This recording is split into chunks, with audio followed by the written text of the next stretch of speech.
The golden stories में आपका स्वागत है। आइए सुनते हैं मुंशी प्रेमचंद का लिखा उपन्यास गोदान, भाग 25। गोबर और जुनिया के जाने के बाद घर सुनसान रहने लगा। धनिया को बार बार चुन्नू की याद आती रहती। बच्चे की माँ तो जुनिया थी, पर उसका पालन धनिया ही करती थी। वही उसे ऊपटन मलती, काजल लगाती, सुलाती और जब काम काज से अवकाश मिलता उसे प्यार करती। वात्सल्य का ये नशा ही उसकी विपत्ति को भुलाता रहता था। उसका भूला भाला मक्खन सा मुंह देखकर वे अपनी सारी चिंता भूल जाती और स्नेह में गर्व से उसका हृदय फूल उठता। वे जीवन का आधार अब न था। उसका सूना खटोला देखकर वह रो उठती। वह कवच जो सारी चिंताओं और दुराशाओं से उसकी रक्षा करता था, उससे छिन गया था। टायन ने आकर उसका घर, सोना सा घर, मिट्टी में मिला दिया। गोबर ने तो कभी उसकी बात का जवाब भी न दिया था। इसी रांड ने उसे फोड़ा और वहां से ले जाकर ना जाने कौन कौन सा नाच नचाएगी। धनिया गुस्से में कहने लगी, अरे यहाँ ही वे बच्चे को कौन बहुत परवाह करती थी। उसे तो अपनी मिस्सी काजल मांग चोटी से ही छुट्टी नहीं मिलती। बच्चे की देखभाल क्या करेगी। बेचारा अकेला जमीन पर पड़ा रोता होगा। बेचारा एक दिन भी तो सुख से रहने नहीं पाता। कभी खांसी, कभी दस्त, कभी कुछ कभी कुछ। यह सोच सोचकर उसे झुनिया पर क्रोध आता। गोबर के लिए अब भी उसके मन में वही ममता थी। इसी चुड़ैल ने उसे कुछ खिला पिलाकर अपने वश में कर लिया। ऐसी मायाविनी ना होती तो ये टोना ही कैसे करती। कोई बात ना पूछता था। भोजाइयों की लाते खाती थी। ये भुग्गा मिल गया तो आज रानी हो गई। होरी ने चिढ़कर कहा, अरे जब देखो तब तू झुनिया को ही दोष देती है। यह नहीं समझती कि अपना सोना ही खोटा तो सुनार का क्या दोष। गोबर उसे ना ले जाता तो क्या आप से आप ही चली जाती। शहर का दाना पानी लगने से लोंडे की आंखें बदल गई। ऐसा क्यों नहीं समझ लेती। धनिया गरज उठी, अच्छा अच्छा चुप रहो। तुम ही ने रांड को मूड पर चढ़ा रखा था, नहीं मैंने पहले ही दिन झाड़ू मारकर निकाल दिया होता। खलिहान में डांठे जमा हो गई थी। होरी बैलों को जुखर कर अनाज मांडने जा रहा था। पीछे मुंह फेरकर बोला, मान ले बहू ने गोबर को फोड़ ही लिया तो तू इतनी कुड़ती क्यों है। जो सारा जमाना करता है वही गोबर ने भी किया। अब उसके बाल बच्चे हुए, मेरे बाल बच्चों के लिए क्यों अपनी सांसत कराए। क्यों हमारे सिर का बोझ अपने सिर पर रखे। हाँ हाँ तुम ही उपद्रव की जड़ हो, तो मुझे भी निकाल दो। ले जा अपने बैलों को, अनाज माड़। मैं हुक्का पीता हूँ। अरे तुम चलकर चक्की पीसो, मैं अनाज माड़ूंगी। विनोद में दुख उड़ गया, वही उसकी दवा है। धनिया प्रसन्न होकर रूपा के बाल गूंथने बैठ गई, जो बिल्कुल उलझ कर रह गए थे, और होरी खलिहान चला। रसिक वसंत सुगंध और प्रमोद और जीवन की विभूति लुटा रहा था, दोनों हाथों से दिल खोलकर। कोयल आम की डालियों में छिपी अपनी रसीली मधुर आत्मस्पर्शी कूक से आशाओं को जगाती फिरती थी। महुए की डालियों पर मैनों की बारात सी लगी बैठी थी। नीम और सिरस और करौंदे अपनी महक में नशा सा घोल देते थे। होरी आमों के बाग में पहुंचा तो वृक्षों के नीचे तारे से खिले थे। उसका व्यथित निराश मन भी इस व्यापक शोभा और सुफुर्ती में आकर गाने लगा। हिया जरत रहत दिन रैन, आम की डरिया कोयल बोले, तनिक आवत ना चैन। सामने से दुलारी सहुयाइन गुलाबी साड़ी पहने चली आ रही थी। पाँव में मोटे चांदी के कड़े थे, गले में मोटी सोने की हसली। चेहरा सूखा हुआ पर दिल हरा। एक समय था जब होरी खेत खलिहान में उसे छेड़ा करता था। वह भाभी थी, होरी देवर था। इस नाते दोनों में विनोद होता रहता। जब से साजी मर गई, दुलारी ने घर से निकलना छोड़ दिया। सारे दिन दुकान पर बैठी रहती। और वहीं से सारे गांव की खबर लगाती रहती थी। कहीं आपस में झगड़ा हो जाए, सहुयाइन वहां बीच बचाव करने के लिए अवश्य पहुंचेगी। आने रुपए सूद से कम पर उधार न देती थी, और यद्यपि सूद के लोभ में मूल भी हाथ न आता। जो रुपए लेता खाकर बैठा रहता, मगर उसके ब्याज का दर ज्यों का त्यों बना रहता। बेचारी कैसे वसूल करे।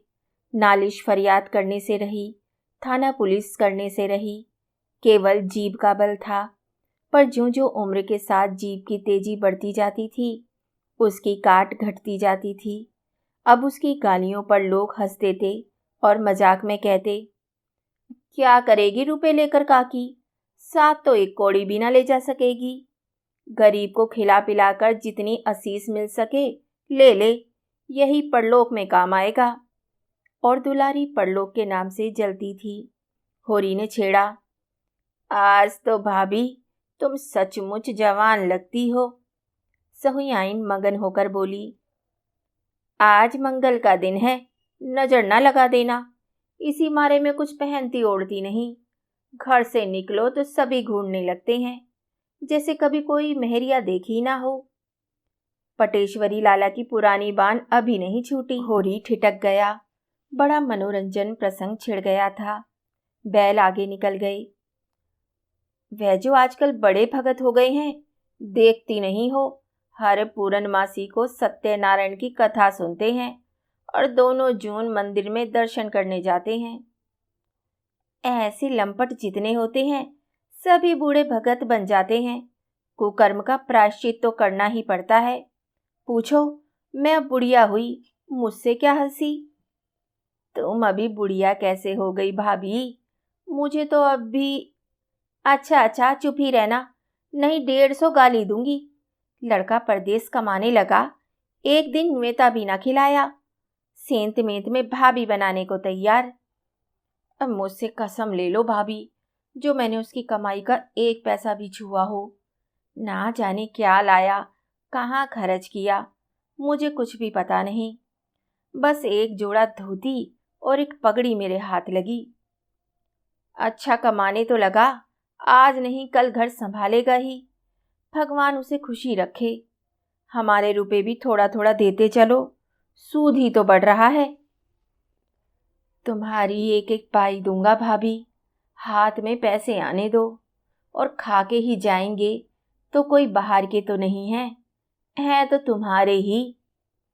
सहुयाइन ऐसे विनोद भरी चापलूसियों से निरस्त हो जाती थी। मुस्कुराती भी अपनी राह चली गई। होरी लपक कर बैलों के पास पहुंच गया और उन्हें पोर में डालकर चक्कर देने लगा। सारे गांव का यही एक खलिहान था। कहीं मड़ाई हो रही थी, कोई अनाज ओसा रहा था, कोई गल्ला तोल रहा था। नाई बारी, बड़ई, पुरोहित, जाट, भिखारी सभी अपने अपने जेवरे लेने के लिए जमा हो गए थे।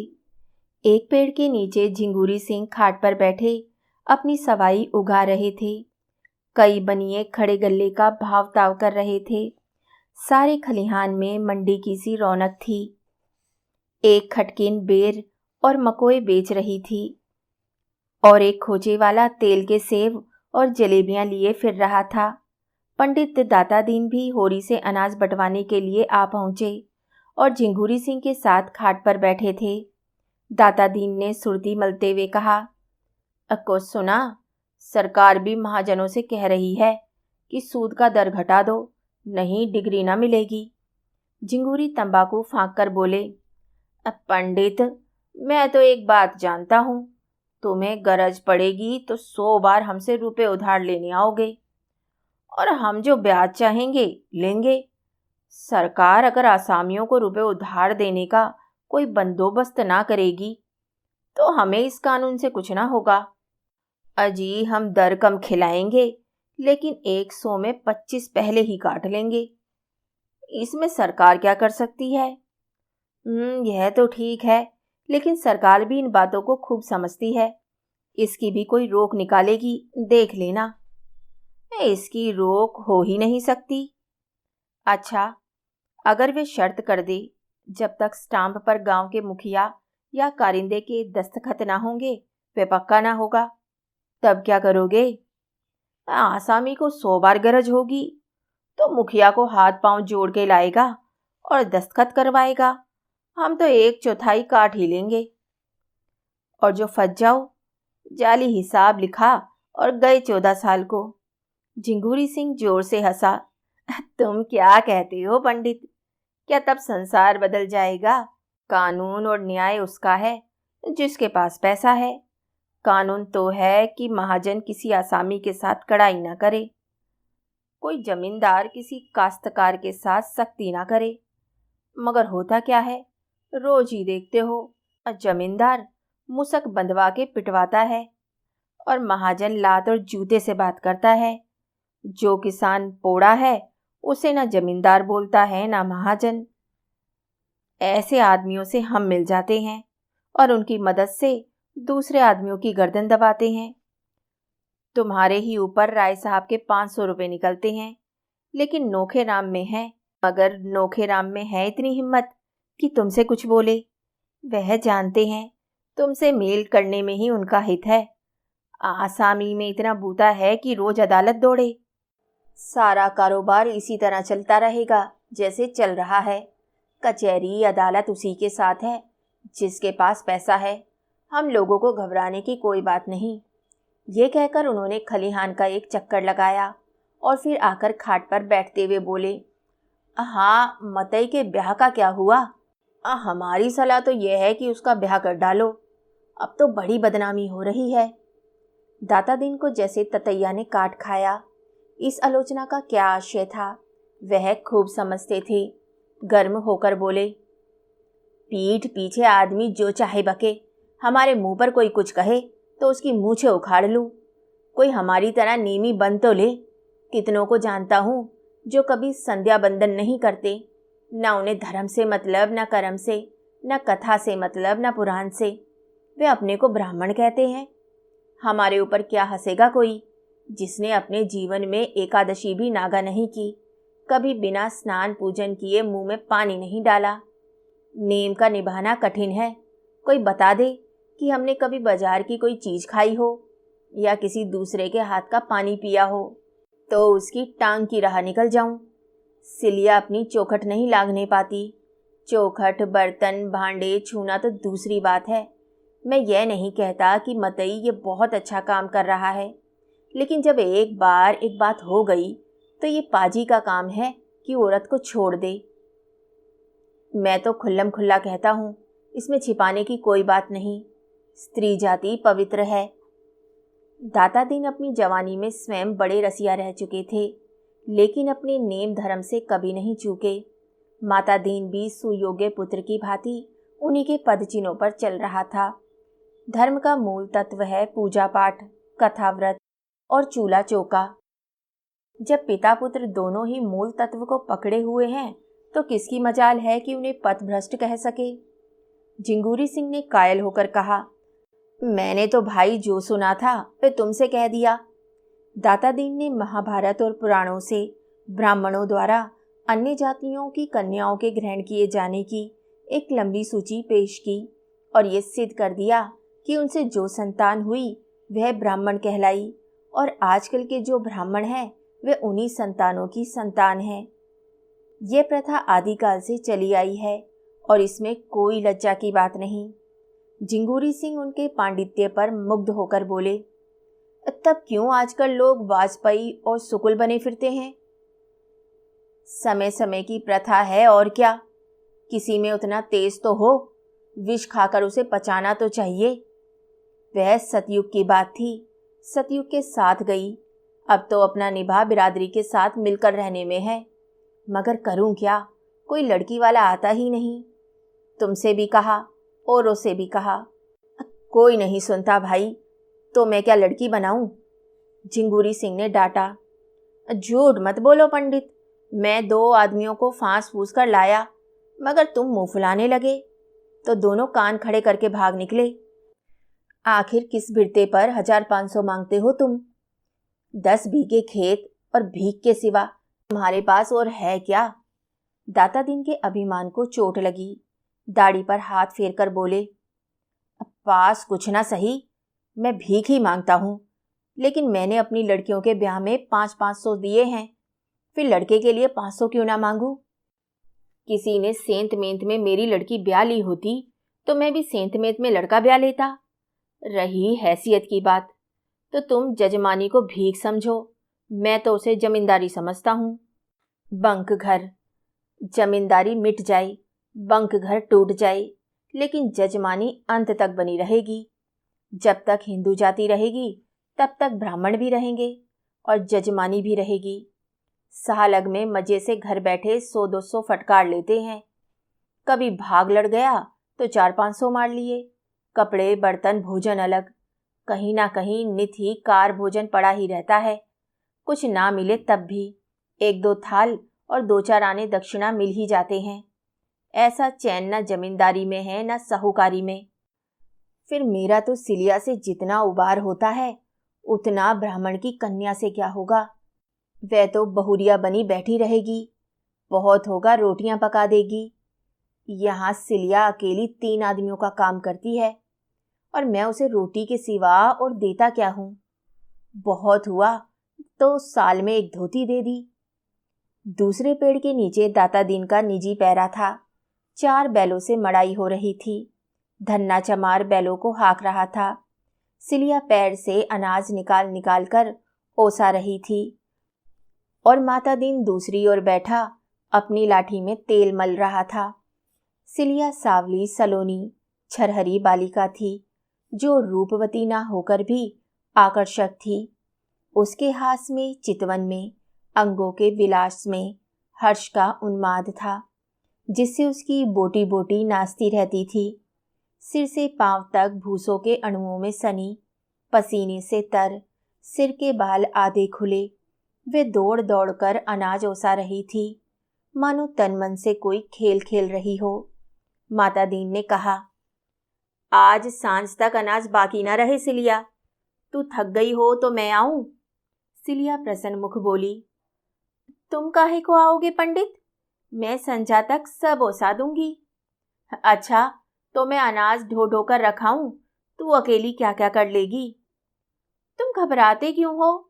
मैं ओसा दूंगी, ढोकर रख भी आऊंगी। पहर रात तक यहाँ एक दाना भी न रहेगा। दुलारी सहुयाइन आज अपना लहना वसूल करती फिरती थी। सिलिया उसकी दुकान से होली के दिन 2 पैसे का गुलाबी रंग लाई थी। अभी तक पैसे न दिए थे। सिलिया के पास आकर बोली, क्यों री सिलिया, महीना भर रंग लाए हो गया, अभी तक पैसे नहीं दिए। मांगती हूं तो मटक कर चली जाती है। आज मैं बिना पैसा लिए न जाऊंगी। माता दीन चुपके से सरक गया। सिलिया का तन और मन दोनों लेकर भी बदले में कुछ ना देना चाहता था।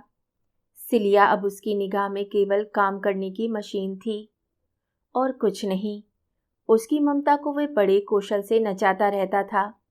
सिलिया ने आंख उठाकर देखा तो माता दीन वहां ना था। बोली, चिल्लाओ मत सहुयाइन, यह ले लो, 2 की जगह 4 पैसे का अनाज। अब क्या जान लोगी, मैं मरी थोड़े ही जाती थी। उसने अंदाज से कोई सेर भर अनाज ढेर में से निकालकर सहुयाइन के फैले हुए अंचल में डाल दिया।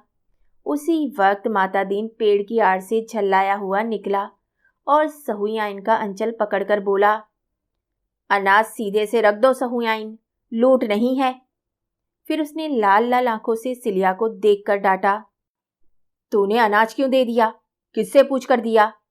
तू कौन होती है मेरा अनाज देने वाली? सहुयाइन ने अनाज ढेर में डाल दिया और सिलिया हक्का बक्का होकर माता दीन का मुंह देखने लगी। ऐसा जान पड़ा जिस डाल पर वह निश्चिंत बैठी हुई थी वह टूट गई और अब वह निराधार नीचे गिरी जा रही है। खिसियाए हुए मुंह से आंखों में आंसू भरकर सहुयाइन से बोली, तुम्हारे पैसे मैं फिर दे दूंगी सहुयाइन, आज मुझ पर दया करो। सहुयाइन ने उसे दयाद्र नेत्रों से देखा और माता दीन को धिक्कार भरी आंखों से देखती हुई चली गई। तब सिलिया ने अनाज ओसाते हुए आहत गर्व से पूछा, तुम्हारी चीज में मेरा कुछ अख्तियार नहीं है? माता दीन आंखें निकालकर बोला, नहीं, तुझे कोई अख्तियार नहीं है। काम करती है, खाती है। जो तू चाहे कि खा भी और लुटा भी, तो यह यहाँ ना होगा। अगर मुझे यहाँ ना पड़ता हो, कहीं और जाकर काम कर। मजूरों की कमी नहीं है। सेंध में नहीं लेते, खाना कपड़ा देते हैं। सिलिया ने उस पक्षी की भांति जिसे मालिक ने पर काटकर पिंजरे से निकाल दिया हो, माता दीन की ओर देखा। उस चितवन में वेदना अधिक थी या भत्सरना, ये कहना कठिन है, पर उसी पक्षी की भांति उसका मन फड़फड़ा रहा था और ऊंची डाल पर उन्मुक्त वायुमंडल में उड़ने की शक्ति ना पाकर उसी पिंजरे में जा बैठना चाहता था। चाहे उसे बेदाना बेपानी पिंजरे की तीलियों से सिर टकराकर मर ही क्यों ना जाना पड़े। सिलिया सोच रही थी, अब उसके लिए दूसरा कौन सा ठोर है। वह ब्याता ना होकर भी संस्कार में और व्यवहार में और मनोभावना में ब्याता थी, और जब माता दीन चाहे उसे मारे या काटे, उसे दूसरा आश्रय नहीं है, दूसरा अवलंब नहीं है। उसे वे दिन याद आए, और अभी 2 साल भी तो ना हुए जब यही माता दीन उसके तलवे सहलाता था, जब उसने जनेऊ हाथ में लेकर कहा था, सिलिया, सिलिया, जब तक दम में दम है तुझे ब्याता की तरह रखूंगा। जब वे प्रेमातुर होकर हार में और बाग में और नदी के तट पर उसके पीछे पीछे पागलों की भांति फिरा करता था, और आज उसका ये निष्ठुर व्यवहार, मुट्ठी भर अनाज के लिए उसका पानी उतार लिया। उसने कोई जवाब न दिया। कंठ में नमक के एक डले का सा अनुभव करती हुई आहत हृदय और स्थिर हाथों से फिर काम करने लगी। उसी वक्त उसकी माँ बाप और दोनों भाई और अन्य चमारों ने न जाने किधर से आकर माता दीन को घेर लिया। सिलिया की माँ ने आते ही उसके हाथ से अनाज की टोकरी छीनकर फेंक दी और गाली देकर बोली, रांड, जब तुझे मजदूरी ही करनी थी तो घर की मजदूरी छोड़कर यहाँ क्या करने आई? जब ब्राह्मण के साथ रहती है तो ब्राह्मण की तरह रह। बिरादरी की नाक कटवाकर भी चमारिन ही बनना था, और ये तो यहाँ क्या घी का लौंदा लेने आई थी? चुल्लू भर पानी में डूब नहीं मरती। झिंगूरी सिंह और दाता दीन दोनों दौड़े और चमारों के बदले हुए तेवर देखकर उन्हें शांत करने की चेष्टा करने लगे। झिंगूरी सिंह ने सिलिया के बाप से पूछा, क्या बात है चौधरी, किस बात का झगड़ा है? सिलिया का बाप हरकूट 60 साल का बूढ़ा था, काला दुबला, सूखी मिर्च की तरह पिचका हुआ, पर उतना ही तीक्ष्ण। बोला, झगड़ा कुछ नहीं है ठाकुर, हम आज या तो माता दीन को चमार बना के छोड़ेंगे या उनका और अपना रक्त एक कर देंगे। सिलिया कन्या जात है, किसी न किसी के घर जाएगी ही, इस पर हमें कुछ नहीं कहना है, मगर उसे जो कोई भी रखे हमारा होकर रहे। तुम हमें ब्राह्मण नहीं बना सकते, मुदा हम तुम्हें चमार बना सकते हैं। हमें ब्राह्मण बना दो, हमारी सारी बिरादरी बनने को तैयार है। जब यह समर्थ नहीं है तो फिर तुम भी चमार बनो, हमारे हाथ खाओ पियो, हमारे साथ उठो बैठो। हमारी इज्जत लेते हो तो अपना धर्म हमें दे दो। दाता दीन ने लाठी फटकाकर कहा, मुंह संभाल कर बातें कर हरखुआ, तेरी बिटिया वह खड़ी है, ले जा जहां चाहे, हमने उसे बांध नहीं रखा है। काम करती थी, मजदूरी लेती थी, यहाँ मजदूरों की कमी नहीं है। सिलिया की माँ उंगली चमकाकर बोली, वाह वाह पंडित, खूब न्याय करते हो। तुम्हारी लड़की किसी चमार के साथ निकल गई होती तो तुम इसी तरह की बातें करते तो देखती। हम चमार हैं, इसलिए हमारी कोई इज्जत नहीं। हम सिलिया को अकेले ना ले जाएंगे, उसके साथ माता दीन को भी ले जाएंगे, जिसने उसकी इज्जत बिगाड़ी है।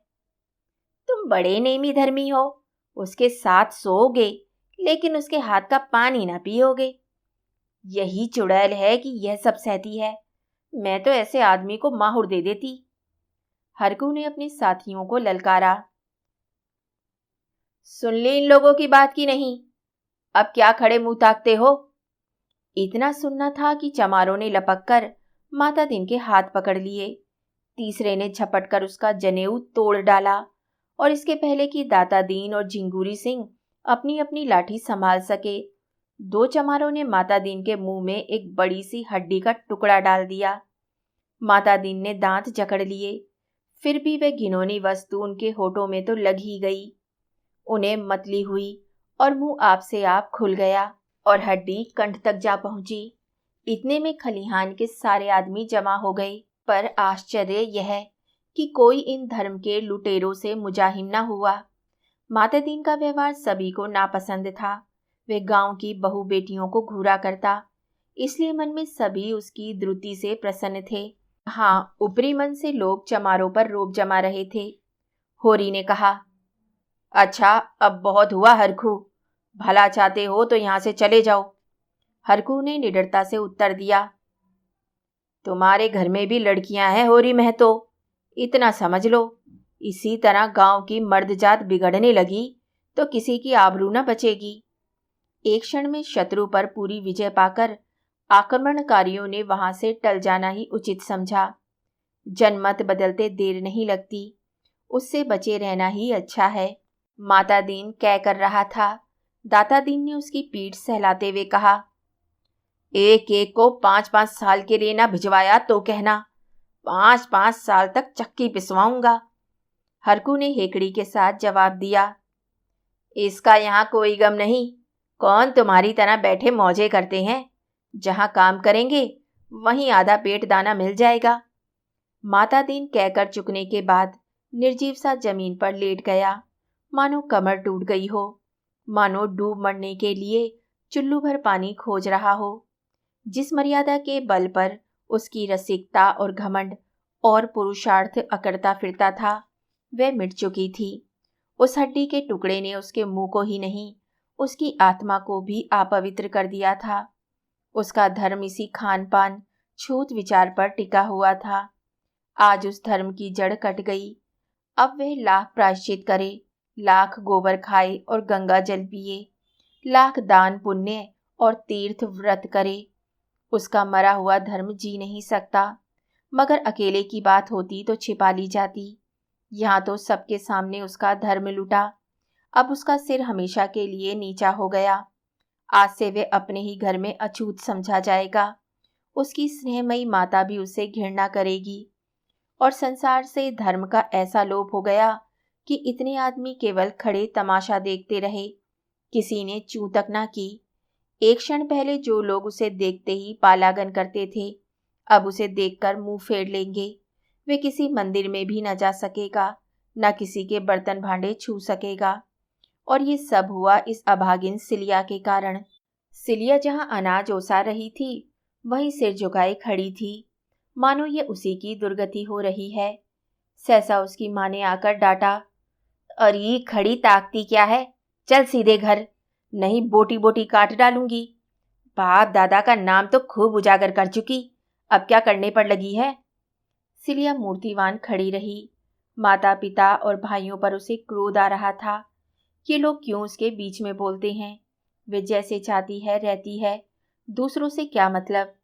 कहते हैं यहाँ तेरा अपमान होता है, तब क्या कोई ब्राह्मण उसका पकाया खा लेगा, उसके हाथ का पानी पी लेगा? अभी जरा देर पहले उसका मन माता दीन के निठुर व्यवहार से खिन्न हो रहा था, पर अपने घर वाले और बिरादरी के इस अत्याचार ने उस विराग को प्रचंड अनुराग का रूप दे दिया। विद्रोह भरे मन से बोली, मैं कहीं ना जाऊंगी, तू क्या यहाँ भी मुझे जीने ना देगी? बुढ़िया कर्कश स्वर से बोली, तू ना चलेगी? नहीं। अरे चल सीधे से, नहीं तो। नहीं जाती। तुरंत दोनों भाइयों ने उसके हाथ पकड़ लिए और उसे घसीटते हुए ले चले। सिलिया जमीन पर बैठ गई। भाइयों ने इस पर भी ना छोड़ा, घसीटते ही रहे। उसकी साड़ी फट गई, पीठ और कमर की खाल छिल गई, पर वे जाने पर राजी ना हुई। तब हरकू ने लड़कों से कहा, अच्छा अब इसे छोड़ दो, समझ लेंगे मर गई, मगर अब जो कभी मेरे द्वार पर आई तो लहू पी जाऊंगा।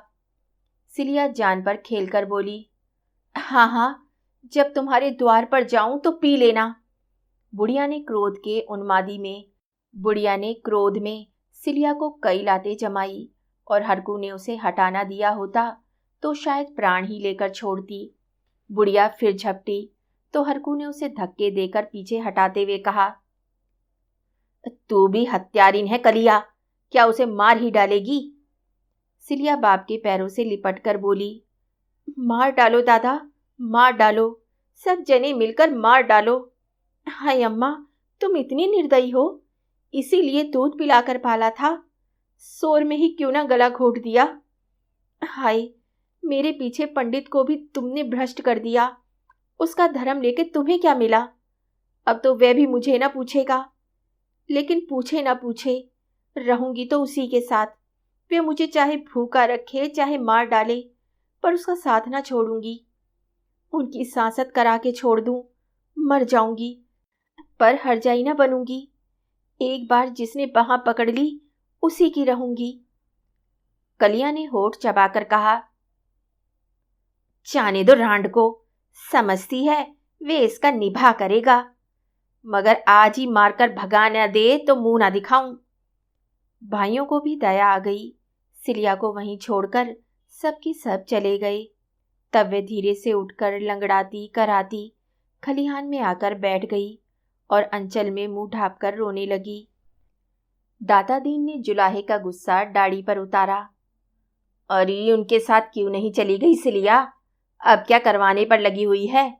मेरा सत्यानाश करा के भी पेट नहीं भरा तेरा। सिलिया ने आंसू भरी आंखें ऊपर उठाई। उनमें तेज की झलक थी। उनके साथ क्यों जाऊं?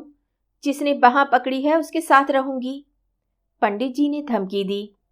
मेरे घर में पांव रखा तो लातों से बात करूंगा। सिलिया ने भी उदंडता से कहा, मुझे जहां वे रखेंगे वहां रहूंगी। पेड़ तले रखें चाहे महल में रखें। माता दीन संज्ञाहीन सा बैठा था।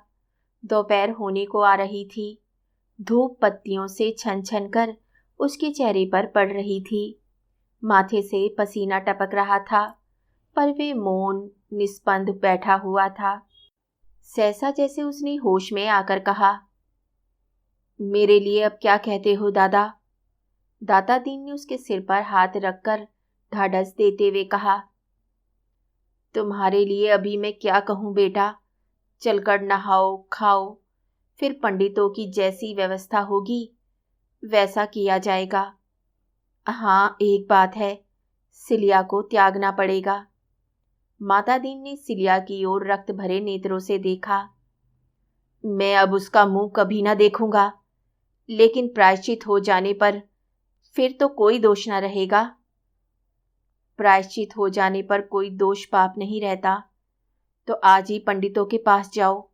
आज ही जाऊंगा बेटा। लेकिन पंडित लोग कहें कि इसका प्रायश्चित नहीं हो सकता, तब? उनकी जैसी इच्छा। तो तुम मुझे घर से निकाल दोगे? दादा दीन ने पुत्र स्नेह से विवल होकर कहा, ऐसा कहीं हो सकता है बेटा? धन जाए, धर्म जाए, लोक मर्जाद जाए, पर तुम्हें नहीं छोड़ सकता। माता दीन ने लकड़ी उठाई और बाप के पीछे पीछे घर चला।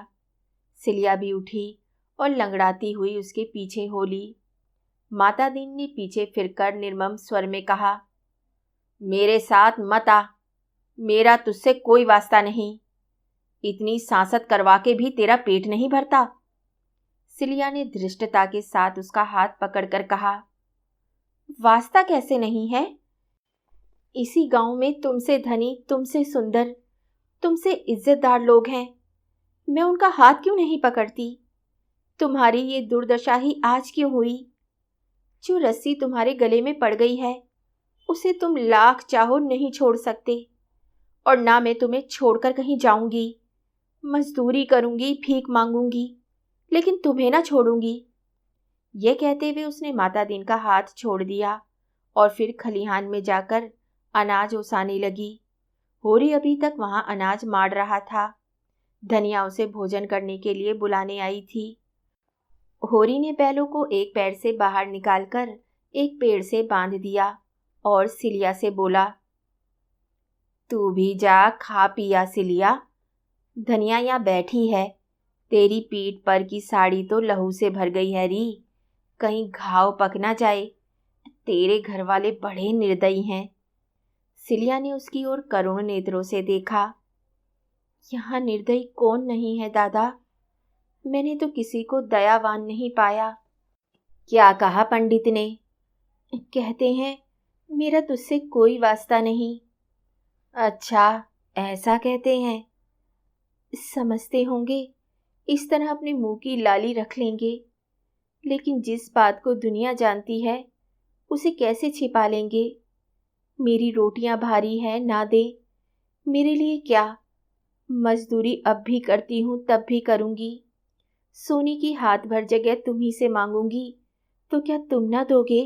धनिया दयाद्र होकर बोली। अरे जगह की कौन कमी है बेटी, तू चल मेरे घर रह। होरी ने कातर स्वर में कहा।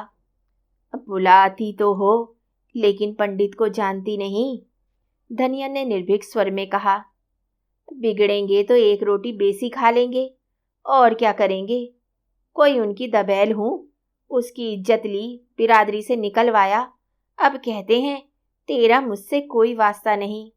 अरे आदमी है कि कसाई, यह उसी नियत का आज फल मिला। पहले नहीं सोच लिया था, तब तो बिहार करते रहे, अब कहते हैं मुझसे कौन वास्ता। होरी के विचार में धनिया गलत कर रही थी। सिलिया के घर वालों ने मतई को कितना बेधर्म कर दिया। यह कोई अच्छा काम नहीं किया। सिलिया को चाहे मार कर ले जाते, चाहे दुलार कर ले जाते, पर वे उनकी लड़की है। मतई को क्यों बेधर्म किया? धनिया ने फटकार बताई।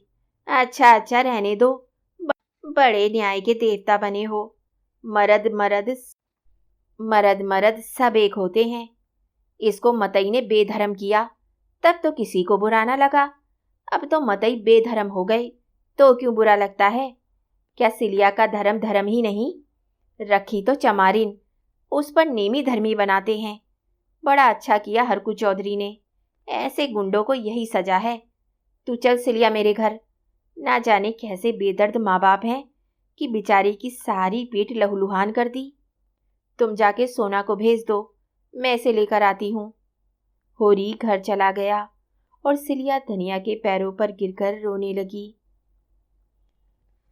आगे की कहानी सुनिए अगले भाग में। तब तक के लिए धन्यवाद।